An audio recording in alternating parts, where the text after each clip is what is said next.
Welcome to Trifecta Collective, finding the root, where we dive deep into understanding and addressing root causes of chronic health issues so you can help and find healing inside and out, now and forever.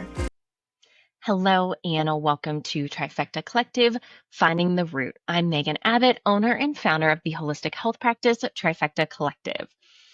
So today I wanted to share a little personal update and use this also as an opportunity to share some lessons that I think are really valuable and can be very important to learn as we go through our own healing journeys. And these are things that I talk about with clients all of the time. And there can often be a lot of frustration and just a lot of emotions that come up around a lot of these things. And so I wanted to use this time to just share a little bit of a personal update and be able to share some of the lessons that I've learned and have to continue to incorporate and practice myself that are also highly valuable as we're going through our own healing journeys, especially if you have a lot of chronic illness issues going on here. So I also want to say before I just dive into this, I know we've done re-releases the past couple of weeks, and largely this has been because of some of the stuff that I've been experiencing. I thank you for your patience. That is not where I'd like to be. I like recording new content, being able to share just different things. I'm working on having some guests on that I think could be really valuable and share some just information that maybe I'm not the best person to talk about. And I really appreciate it. Just bearing with us here as I'm going through some stuff. And the other thing I'm going to say is I'm not out of all of this. I'm working through this still right now. So full disclosure, I'm still a little bit in the middle of this.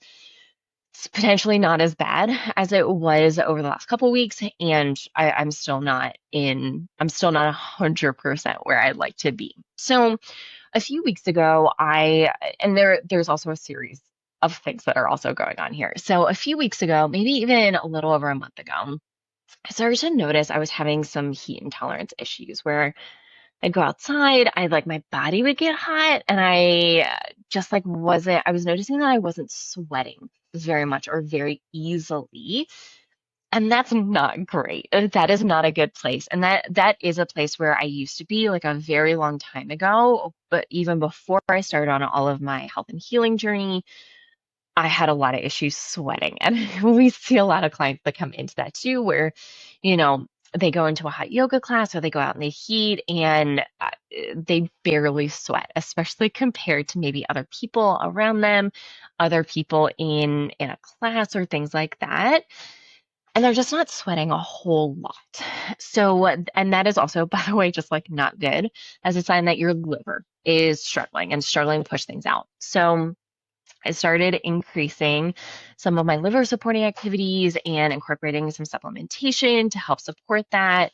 I also recognize here that in case you don't remember, in case maybe haven't heard this, the last 2 years have been, or year and a half really, have been incredibly stressful in my life. And my body has been amazing and handled it super well.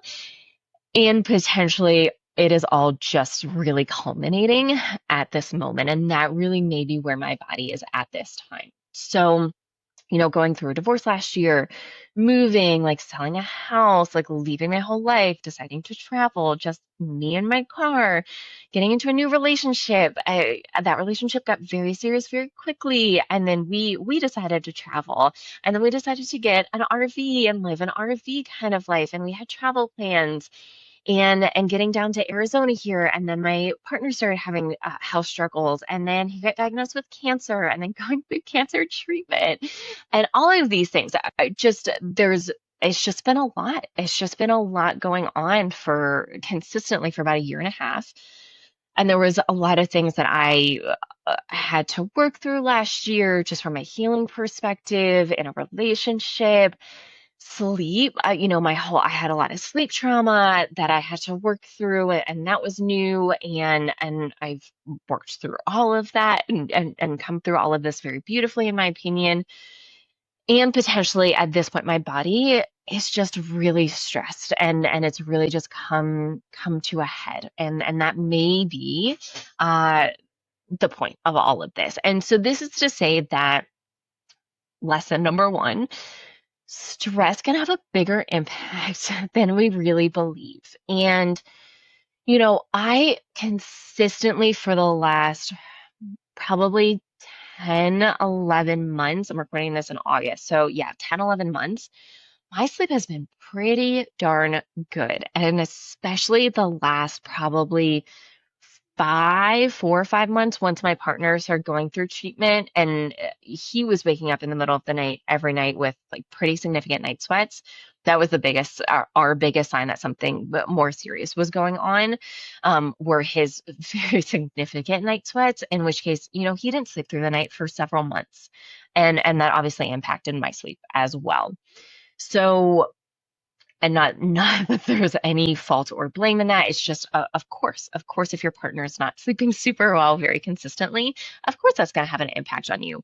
But I'd say for the last, yeah, 4 or 5 months, I mean, since he's really like, especially after the second round of treatment, that those night sweats really start to dissipate. And maybe he'd have like a couple nights before his next round of treatment. But I mean, my sleep, I would say right now, my sleep has never been better.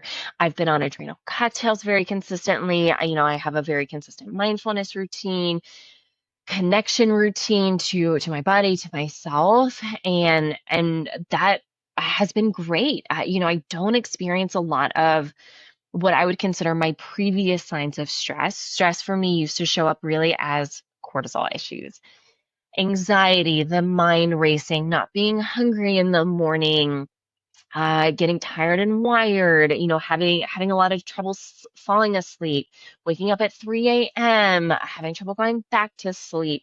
All of those really classic cortisol signs, that's how stress used to show up in my body. And I think one of the challenges for me, and once again, I do see this with clients pretty often too, is that is not how my body shows stress anymore. I do not have any of those things even when stress is high. I mean, I might feel some anxiety, but it does not feel the same. It does not show up the same. It presents very, very differently, which is great. And also presents a challenge in and of itself of, okay, now that I'm not in that place, now that my nervous system is pretty regulated, what does stress feel like to me? How does stress show up in my body? And I think the biggest sign for me over the last handful of months, and I have shared this before, is some hormonal shifts that I've been feeling, especially in the second half of my cycle, where I can feel after I ovulate that progesterone kind of dip, and I can feel like mood, sleep a little bit, but although sleep still is pretty darn good, even when my progesterone, it does drop. So, yeah, and just like some different physical kind of symptoms that I've experienced that are pretty classic signs of low progesterone. And it hasn't been crazy, hasn't been super intense. I'm going to share a little bit more about one of those pieces that came up for me last month that I did do a little experimentation on myself. And this is also a lesson as to why I don't why I don't experiment with clients without proper testing, especially when it comes to hormones. But that has been like the sign for me that I have been stressed. And that's about it. And so when some of the things that I started experiencing started to come on, especially like this heat intolerance thing, very unusual. I've never really experienced that. I will also say I've never been in Arizona for the summer, where it's at least where we are right now, it's about 105 pretty much every day, give or take 5 degrees. It very rarely dips below 100 degrees for the highs, and it very rarely dips below 70 as the low. And I'll say more consistently, we're seeing 75 to 80 as the low. Also recognize I'm in a new living space so that it is a little bit more prone to weather exposure. And we have AC unit. We have two AC units in here. They work phenomenal. I typically don't feel very warm when we're in here. There might be about an hour a day where I'm like, I can feel a little bit warm. But it's not like I'm not sweating. I'm not like hot. I just like, yeah, I can tell it's the middle of the day and it's a little warm. I'd say the other sign that I've experienced with question mark stress, and there's a lot of factors that go into this too, is higher levels of histamine and some histamine related issues. And I will recognize if you're watching this, you might be able to see little Cusco, the little kitty cat here. He is sleeping in his box right now. He's very precious, very sweet. He is facing the camera, and you can, if you watch this, you can see him sleeping in the box very close to me right now. He doesn't like when I talk about him. His eyes just opened a little bit. But I have a history of being allergic to cats. And, allergies, question mark who you talk to.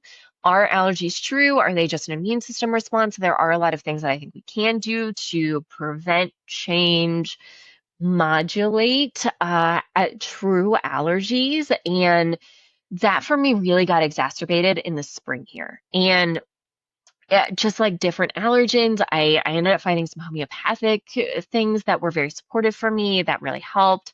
But I never really went away after allergy season until pretty recently. And I'm going to share some thoughts on that here too. But that would be like the other sign that I really started to experience around the histamine piece here. I'll also share that I know histamine and mold are highly related. I talk about that quite regularly. We keep a very close eye out for mold in this place. And I know RVs can get leaks and everything like that. I will say, even with my partner's diagnosis and the treatment and everything, we are very on top of maintenance when it comes to our house. And I know our house is on wheels, and I know there are some limitations here, but we check water leaks, we check for soft flooring, we check for all kinds of different things to make sure that is not a thing. I do think the cat fur and just the cat dandruff has played a big role, because I would notice, if I was playing with him and I got some scratches that would make things worse. I'm in love with the cat, by the way. So, I hold him, I pick him up, I kiss him, I put my face in his face, and that's a real thing. Hormones can also play a role in this too, wherein I have noticed over the past several months, and I can even feel it just a little bit today. I'm getting ready to start my period, so my estrogen is on the rise here, that I do feel just a tiny, I don't even feel stuffy, but I just feel like tingly in my nose. And if you're watching this, you can see I've touched my nose a couple of times, and it's just like, oh, I just feel a little tingle in there. I don't necessarily feel congested, but I do feel just like a little tingle here. And I can tell you that's probably hormone related, just in where I am with my cycle. So that's another thing here. So those have been my signs of stress, and they have not been super obvious. They have not been like in my face. They have been pretty subtle, in my opinion. I will say last month hormones got a little wild, and I did do some work here for this. But this newer heat intolerance was an unusual thing that came up for me. And when I started back in the sauna, and I had mentioned that after my partner got his diagnosis, I had been doing the sauna very consistently, but I started getting reactions. I started feeling very lethargic after doing the sauna. There's also a little bit of ego on my part with that, where I was still trying to go for 45 to 55 minutes at full temperature, and looking to get a full, like really intense full body sweat, and that was probably just too much. And so I stopped and I switched to some other things that are a little bit less intensive. I've been on advanced TEDCA from Cellcore at half dose. I've been on a binder, primarily via Redchem, also from Cellcore at half dose, for the entirety of his treatment, in an attempt to make sure that I am supporting my body, along with castor oil packs, typically 2 or 3 times a week for an hour up to 3 or 4 hours, kind of depending on the day and just what I had space for, and trying not to put too much pressure on myself. So that has all been things that I've been doing to support my body, along with sleep and stress management. I've been doing adrenal cocktails and supporting my digestion. And my digestion is another thing that typically in the past that would get a little wonky when I would get stressed. And I'll tell you, it is so rare that I don't have like a super great regular bowel movement at least once a day, that I feel any sort of gas, bloating, acid reflux type issues. I mean, it's just so rare, and that has not presented itself essentially at all. So that's like another thing that's been a little bit odd for me, that, looking for signs of stress, that has not been the case. So, and I share all this to acknowledge that, as we go through our healing journey, we have to continuously learn to connect, to tune into our bodies, because these things will shift, these things will change as we continue to heal.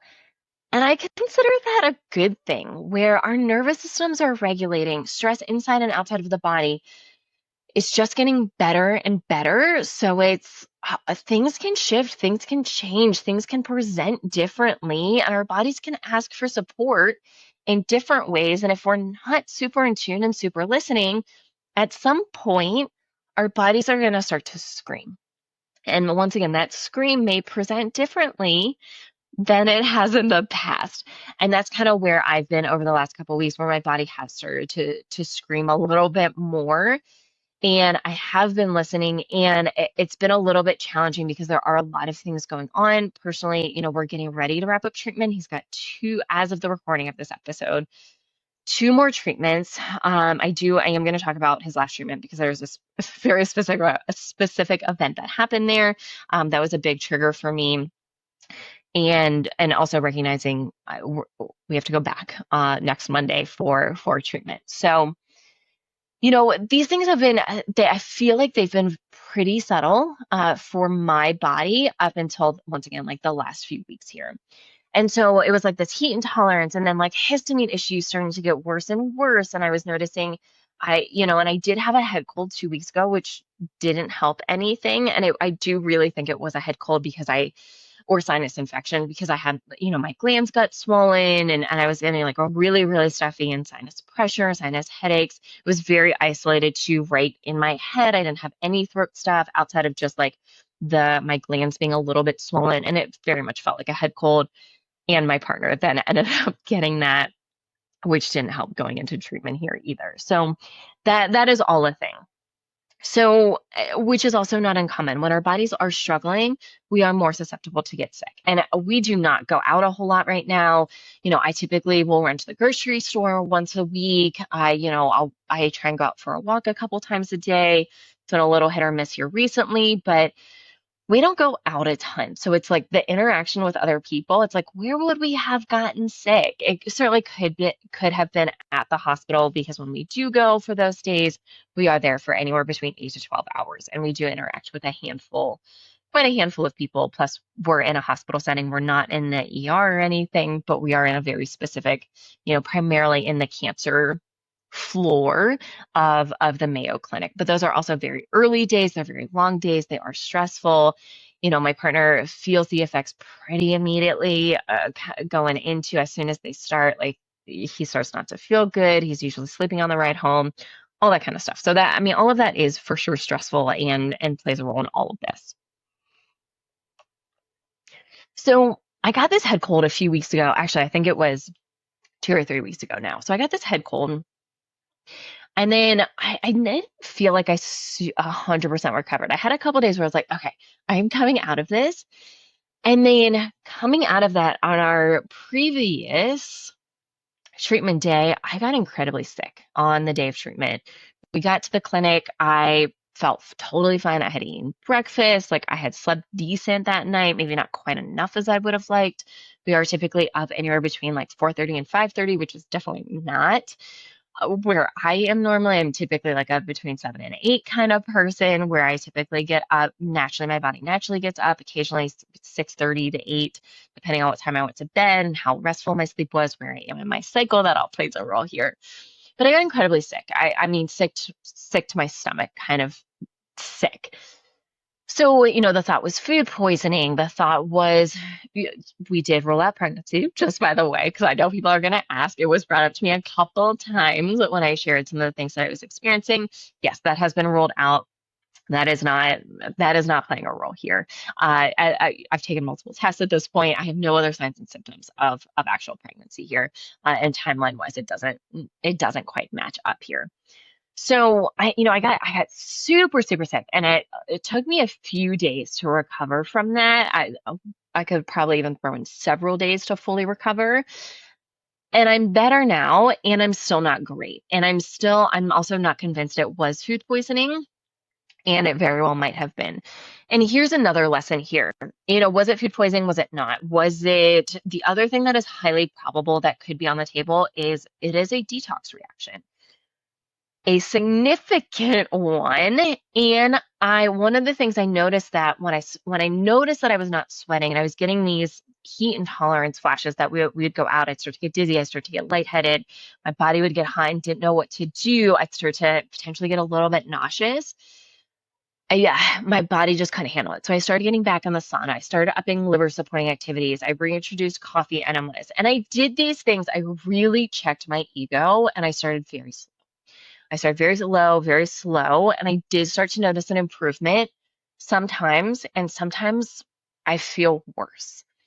And headaches, the headaches things, excuse me, is something that has been happening over the past few days. I'd probably say the last 5 days since I've really started to very, very, very much increase a lot of the liver supporting stuff. When I first started, wasn't noticing any headaches. As I've ramped up, I have started to notice headaches on some days. For me, like last Friday was borderline headache migraine, which is not my norm at all. And the previous day had done a little bit longer of a sauna session. And so, like, was that playing a role? The weekend before I got sick, I had done a pretty significant sauna session followed by a coffee enema the following day. Plus, I was really bumping up some of my liver supporting supplements. And was it just a detox reaction? My initial thought was it was actually a detox reaction because I wasn't, not to be super gross here, but I think this is valuable. Usually, if it's a detox reaction, we're not going to throw up real food. We're going to throw up bile, we're going to throw up liquid, and we're not going to throw up real food. And that was not the case for me. I was actually throwing up real food. My initial round was not the case, and my initial thought was this is a detox reaction. I went too hard this weekend, and that is what I'm experiencing. However, it shifted, and so it's what was it? Was it not? And here's the thing: I'm probably never gonna know. I don't think I'm ever gonna have an answer to that. And this is a really common thing that comes up here is we want an answer for everything. Some people want a diagnosis. Some people want to know like specifically like why exactly am I experiencing this? Why exactly am I dizzy? Why exactly am I nauseous? Why exactly am I having this rash? Why exactly do I get headaches after I do this thing? Why do I, sometimes have food sensitivities and sometimes not? Why do I experience this symptom at some point in times in my life and not others? Why? And here's the thing. I'm pretty smart. I feel very confident in saying that. I have done a lot of studying of physiology, of labs about how the body works, mast cells, histamine, how toxins, how the gut, how the body is so interconnected that oftentimes I can come up with an answer of, hey, it could be this. This would make logical sense for me based on everything that I know about the body. And sometimes I don't have an answer. And sometimes I have a well-educated guess, and that's about where we land. And I know it can be frustrating. And I know, for me, when I initially got diagnosed with a handful of things way many years ago now, I really held on to those things. I was like, I have chronic EBV. This is going to be something that I'm going to hold on to for the rest of my life. I have Hashimoto's. I have hypothyroidism. I'm going to have a hard time losing weight. I'm going to have to be mindful of my thyroid. I'm going to be mindful of my autoimmune disease. I'm going to have this autoimmune disease. What if I develop more? Because once you get one, you can't develop many more. And we can get really locked into this. The other thing that I think about pretty regularly is one of the first practitioners I saw was a specialist in chiropractic neurology who also specialized in functional medicine. Still, hands down to this day, like one of the smartest individuals I've ever met in my entire life. Just his vast knowledge of the body, even still to this day. I look back, I think about some of our conversations that we had and some of the things that he explained to me, and just I'm still blown away with his level of knowledge. And he told me in one of our first meetings after doing a couple tests, neurological type tests, that trauma damages the brain. And essentially, that if you have a history of childhood trauma, you have brain damage. And that is something that really scared me, and also that I held on to for a really long time. That I have a significant trauma history, and therefore I have brain damage. My brain is never going to work, quote unquote, normally. And I'm always going to experience potentially some of these neurological type symptoms and or effects from dealing with trauma, which I don't believe is the case. I don't believe that anymore. There are things that can shape and change our brain. And I also believe that given the right conditions, our brains can change just and our brains can heal and our brains can shift and do pretty miraculous things because I've seen it, not only in myself, but I mean, hundreds and hundreds of case studies at this point of working with people. But I think we can get so locked into, I have this thing, or I have this symptom, this is going to be a part of my life. And we want all of those answers and we want the diagnosis and we hang on to that diagnosis and we become very connected with the diagnosis, become very connected with these things that we're experiencing. And that doesn't mean that's our reality for the rest of our lives. And I think it's very, very important to work through that, to process that, to understand that, to let that go. I mean, I've worked with a lot of clients with IBS, and even at the end of the day, after working with these clients for 6, 8, 12 plus months, they're still like, I have IBS and I just have to be mindful of what I eat. And it breaks my heart because I just don't believe that is the case, just because I've seen it too many times where IBS, fibromyalgia, chronic fatigue syndrome, and there's many, many others here that are so blanket diagnoses that doctors just don't know what's wrong with you, and you happen to fit into a category of symptoms that they've then labeled these symptoms as this quote unquote disease that you may have, and we can hold on to that. And our bodies know, I firmly believe that our bodies know that, and if we hold on to that, we can manifest the symptoms of it without even physically having some of these things in place. And I know I've talked in some previous episodes of a SIBO flare that I had, that I started a quote unquote SIBO flare, where I started experiencing very similar signs of SIBO, and I started taking supplements, and I didn't really do a whole lot. And then I came to recognize something I was holding on to energetically and emotionally. And once I was able to identify that and let that go, all the symptoms went away. And so the question is, did I really have SIBO? Or was my body presenting a specific type of symptoms to try and talk to me and be like, hey, Megan, you got something going on and you're not listening. Tune into this and see what this is. And as soon as I was able to recognize what it was and let it go, symptoms went away. And I have seen that dozens and dozens and dozens and dozens of times, that's a real thing for me. And this doesn't mean that it's in your head. It's just a physical manifestation of trauma, of stress, of something emotional, some sort of trauma that maybe you're processing. And so all of that is a big deal, and all of that is very, very, very real. And once again, a lot of times we just need to listen, to tune in. And once we can identify what we're holding on to, what's coming up for us, and we can start to let it go, these physical manifestations can also just go away. And maybe we don't even need supplements or lifestyle changes or nutritional changes. And sometimes we do. Sometimes we need all of it. And once again, that's a big piece of the work that we do within our practice, is we look at all of these pieces. the body doesn't work in isolation. The body works all together all the time. And so we have to look at all of these things all at once if we want to heal and stay healed long term. So that's really important. So, for me, just trying to let that go and especially as a practitioner, and I know any practitioners who listen to this will know 100% what this feels like. If you start going down rabbit holes, you're like, okay, let me think about this. And we can certainly, people can go through Google rabbit holes 100% going through a lot of this too, of okay, what is going on? What am I experiencing? Why am I experiencing all of this? And I go through, okay, liver, what is my liver doing?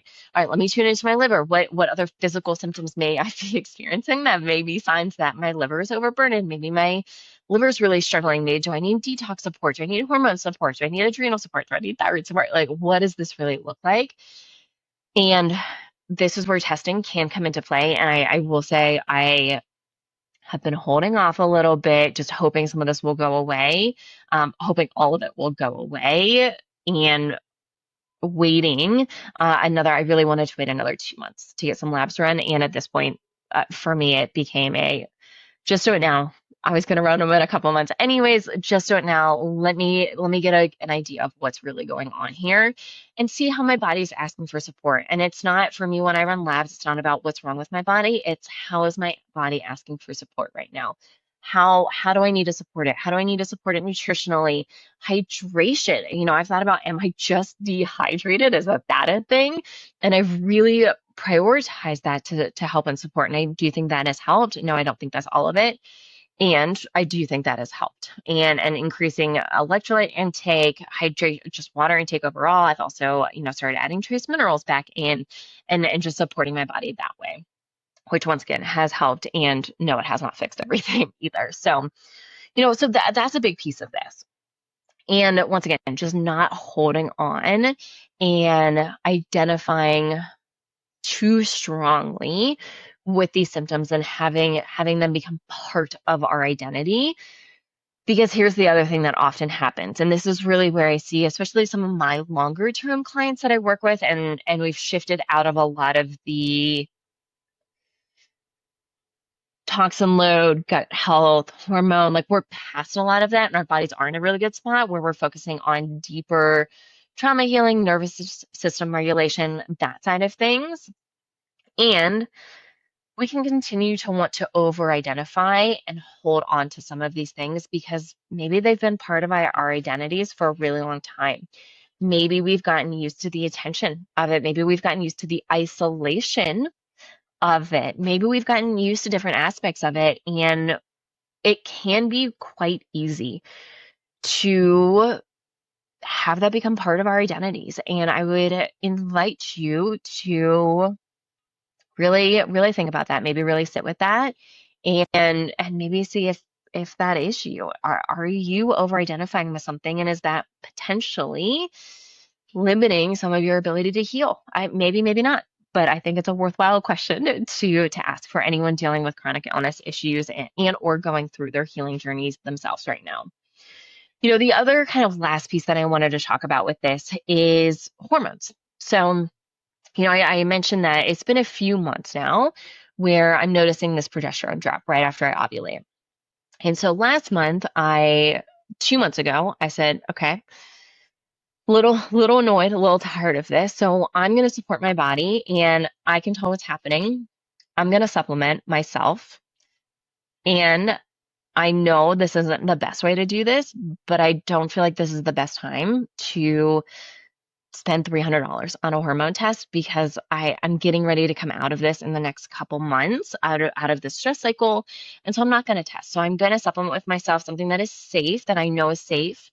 And I also know the consequences of what this can look like. So for me, I supplemented with a supplement called pregnenolone, which for a lot of women who have pretty good estrogen levels, pretty good testosterone levels, but lowered progesterone levels, for some, this can be very supportive without going on actual HRT. And it's a natural way. Pregnenolone can convert straight to progesterone and can be very supportive. I've used it many, many times with clients only after we've done testing. Because one of the things that I really like in the Dutch test that we use, which is a urine test, which is, I will not This is a non-negotiable for me. I will not recommend any sort of hormone supplementation without running this test because for a lot of the reasons that I'm about to talk about here, but we can see pregnenolone pathways. And this gives us a good idea of, okay, if your progesterone is low, how is this likely to be converted? Because it may not just be converted to progesterone. And that is something that we want to take a deeper look at. And once again, I know the side effects, I know what can happen, and I was well aware and prepared for these things to happen. So typically, pregnenolone will convert to progesterone. Now, there's something called the pregnenolone steal, in which case you can almost bypass the conversion to progesterone and go straight to cortisol, which is exactly what happened to me the first night I took it. I took it in the evening. Typically, we'll take progesterone in the evening, and for many people, pregnenolone in the evening can be very supportive because it will be converted to that progesterone, which can help you sleep a little bit better. Well, that was not the case for me. Mine had this pregnenolone steal, got converted to cortisol. It took me several hours to fall asleep, which is absolutely not my norm. Did not sleep super well. So that is a real thing that can happen. And once again, this is what we test and don't guess with our actual clients. And once again, I was aware that this could happen. And I made sure that I started it on a day where the next day I had some time to sleep in case this happened. The other thing that happened is my mind went pretty dark from a mental and emotional standpoint. And that is not a usual place for me. That is not a common place for me anymore. And I did spend a lot of my life in that place. And once again, I know when we mess with hormones, you can also very much mess with your neurotransmitters. And this is a very, very real thing. And so once again, I was prepared. Excess anxiety, excess depression. Like I'm aware that these things can happen. And I went to a very dark place within about 30 minutes of me taking the supplement. And once again, I felt very comfortable doing this myself because I am able to separate. I felt myself going to the space and I go, ooh, okay, this is where my brain is going right now. This is where my thoughts are going. These are not mine. This is definitely just a hormonal thing messing with my neurotransmitters. I'm aware of this. This is not actually me. And I'm able to provide some separation of that, which doesn't mean it wasn't fun. And it's not like I have to succumb to that anymore or I stay in that place. And that's a really big deal. And that is a skill that takes time and energy and consistency to work through. But it is a very, very, very valuable skill to have, especially if you are experiencing any sort of anxiety and or depression. Very, very, very, very valuable skill to have. So that can happen. So then I started messing around with timing of it. And, things got real funky. I got tired one day. I definitely felt an increase, so pregnenolone can go progesterone converted. We have the pregnenolone steal, which then converts to cortisol. We can also convert it to DHEA, which can then go to cortisol. It can also go to testosterone. And I did notice, I think there was some DHEA testosterone conversion thing going on. I could feel that within my body, excess testosterone, which is not a bad feeling, by the way, for most of us. Just felt a little bit more energized. I could felt stronger, libido increased, things like that. Pretty classic testosterone bumping up kind of symptoms here. And I took maybe out of the 12 or 13 days that I had in the rest of my cycle, I took maybe 5 or 7 capsules total of that pregnenolone last month. And it was quite the wild ride. And once again, I was fully prepared to take that ride. Yes, I did notice an overall improvement.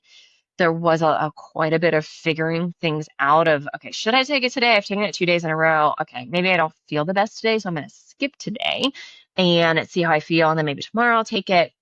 And so there was some playing around there, but I did notice an overall improvement, and there was also a lot of figuring things out. And this is once again, this is just why I like to test and not just guess, because the average person may not have the skill set that I have in being able to manage and work through a lot of these things.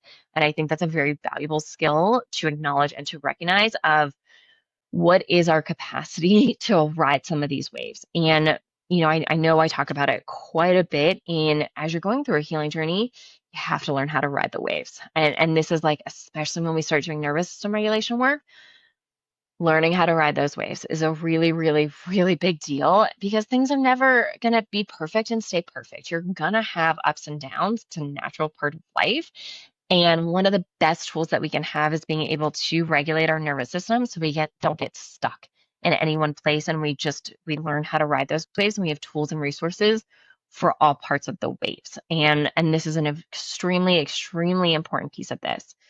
So yeah, I just wanted to share just a little update here, and then also share just some of these just reminders that I've been noticing over the last really like month or so as things haven't been great, and just trying to ride the waves as best as I can, even when symptoms are not comfortable for me. For me right now, like dizzy, nausea, just like are not comfortable things for me. This feeling like I'm going to pass out sometimes, especially when I do get overheated, which is sometimes there, sometimes not there. Yeah, it's very, very challenging, and I am riding those waves. And I'm taking steps to work through all of this, and I'm still able to show up for my clients, and my work has changed. And once again, I have a lot. I am so grateful that I have the business that I do, the team that I do, so that I can ride these waves a little bit easier without so much pressure from a work standpoint.